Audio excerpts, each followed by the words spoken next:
How's everybody doing? This is Toy Holland, and we're out here in Quartzsite. Beautiful day today. A little breezy out there.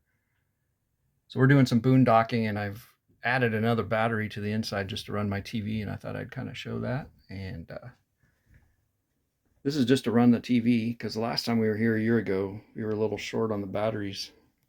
So this is my setup. This is a Mighty Max 75 amp hour AGM, and it keeps up. I've watched several hours of TV without charging it. When I run the generator, I hook it up, and it's been working good. And here's my my inverter. That's a 500 watt pure sine wave inverter. It's gonna fall off. And I bought this extension cord this year that I can plug in to my SAE plug that I added. And I initially used that to run my inverter, but when we're boondocking, my batteries aren't keeping up with the refrigerator. So I did this setup to run the TV, and it's been working great for the TV. However, I'm not keeping up with my refrigerator. So here's the meter. This is the daytime, and I got solar. So you can see I got 13.2 volts coming in. So we're overproducing on the solar. We have a 175 watt solar panel. If you watch my other videos, I got a solar video. And we're not keeping up with the refrigerator at night at all. So when we get up in the morning, the batteries are at 12 volts, which is 50%. So this setup I have a total of 3 of these, 2 on the front, which gives me 150 watt amp hours. Sorry, 150 amp hour batteries tied together on the front, and we're not keeping up. So if you're looking at batteries, you might want to go more than that. And we're looking at lithium. We don't boondock very often, maybe once a year, maybe twice. So we're thinking about going with lithium. I'm just kind of investigating that right now. So we'll look at outside. So I'm thinking about putting the lithium in here, into this cabinet in here. I saw another video. Some guys took this little wall out right here. This is just really cheap. It's just barely sitting there. And then they put a shelf in here and put their lithium batteries in here with all the controllers. And I'd like to eventually add a 2000 watt inverter. So you can see in there, real easy to wire the control panel, electrical control panels, just on the other side of that wall under the dresser in there. So I think that'd be pretty easy to do. There's the Bluetooth. I thought that Bluetooth went out a while back.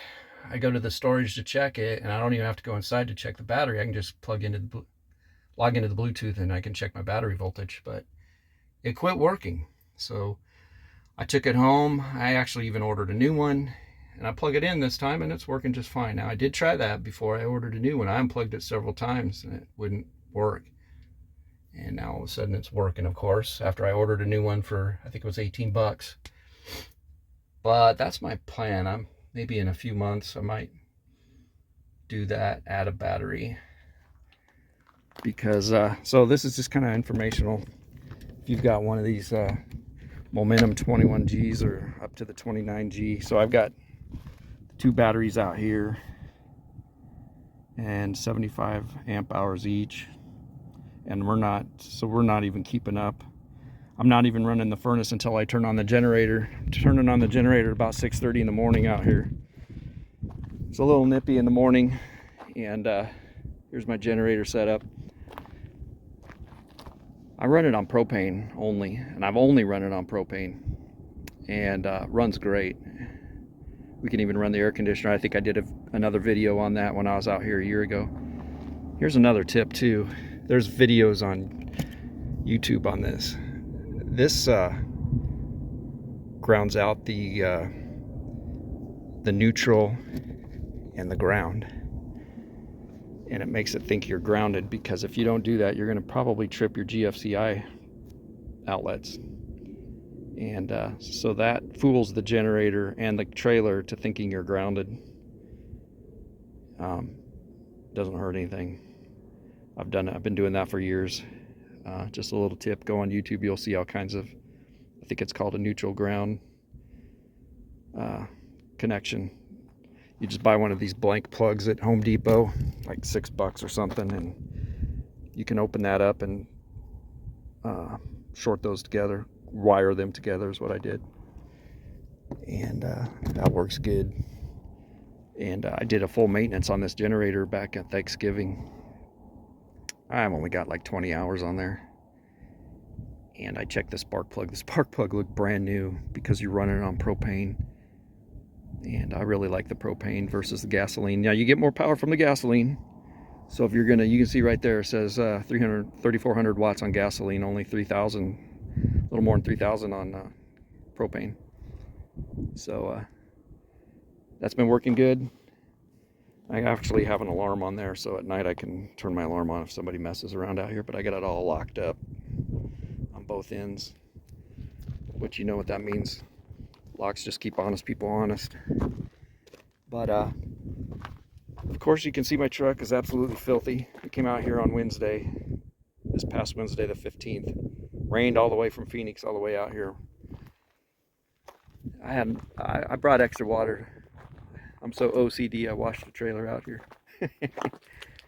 And looks pretty good.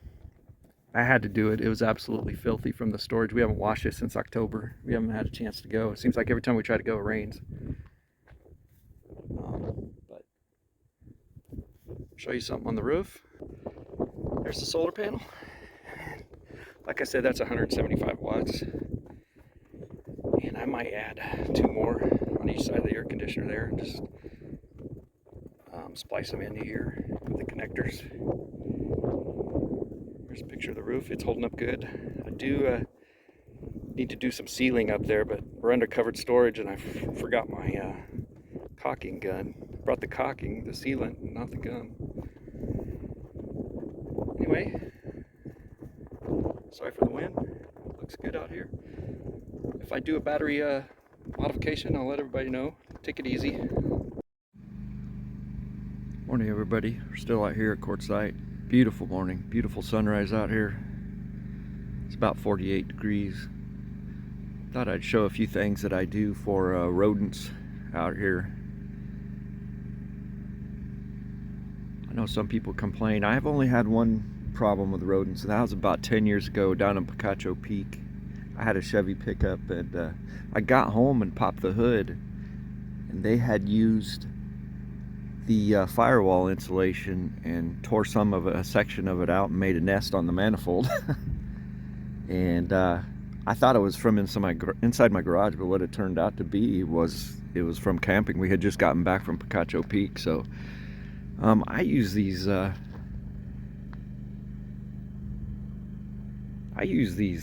cheap Walmart, these are yard lights, solar. Those are like $1. And then I made this little wood base for it. They come with a stand, but you know, out here in this rock, it's not gonna work. So you put these out in the sun. I bought 4 of them for $1 each, and set them out in the sun, and then I place them underneath my trailer at night. I put one in the middle and one over there, 2 in the back. Got my generator going so I can run the furnace. It's, like I said, it's 48 degrees. It's a little chilly out here. Again, I barely made it on my battery. These generators are running, and then in my truck, what I do, I know a lot of people leave the hood open. I don't like to do that, but I bought these rodent repel. You can see it right there. You can see it right there. It's got LED lights pointing in 2 directions. And so it has the lights, and then it has an ultrasonic sound that keeps the rodents away. That runs on its own battery. You can also hardwire that. You can also hardwire that to your battery, and I haven't had any trouble with rodents in this truck. That truck's a 2015. I also put that electronic rodent repel in my car at home because it sits outside. My truck sits in the garage. And I used to have cats sleeping on there at night, and that repels them. Hasn't been on there since I put that in there. Anyway, here's a look around. A few more people came in yesterday, Friday. I think we're gonna head home today. We got stuff to do at home. We've been here since Wednesday. All right, take it easy, everybody.